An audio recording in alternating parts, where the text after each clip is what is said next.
कहानी कमरा नंबर 6 जहां दरवाज़ा कभी बाहर नहीं खुलता। स्वागत है आपका अंधेरी कहानियां में, जहां रोशनी कभी पूरी नहीं होती और कहानियां कभी खत्म नहीं होती। गेस्ट हाउस और रहस्यमयी कमरा 2007 की एक ठंडी रात थी। उत्तराखंड के एक छोटे कस्बे में एक पुराना वीरान सा गेस्ट हाउस था। वहाँ एक कमरा नंबर 6 हमेशा बंद रखा जाता था। गांव वाले कहते थे कि जो भी उसमें रुका कभी बाहर नहीं आया। शहर से आया एक यंग फोटोग्राफर रणविजय, जिसने इन बातों को अफवाह मान लिया। उसने गेस्ट हाउस के मालिक के कमरा नंबर 6 की चाबी मांगी। मालिक ने बहुत मना किया, चेतावनी भी दी, लेकिन रणविजय नहीं माना। उसने कहा, मैं डरता नहीं हूँ अफवाह से।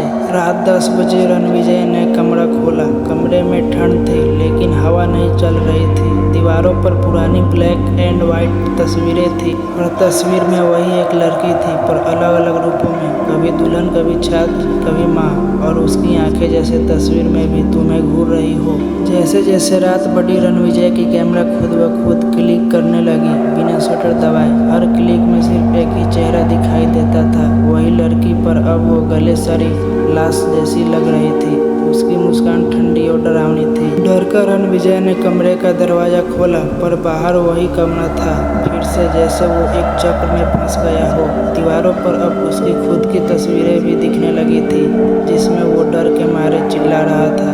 अगली सुबह गेस्ट हाउस का स्टाफ आया तो कमरा अंदर से बंद था। दरवाजा जब किसी तरह खोला गया तो अंदर कोई नहीं था, सिर्फ फर्श पर पड़ा रणविजय का कैमरा।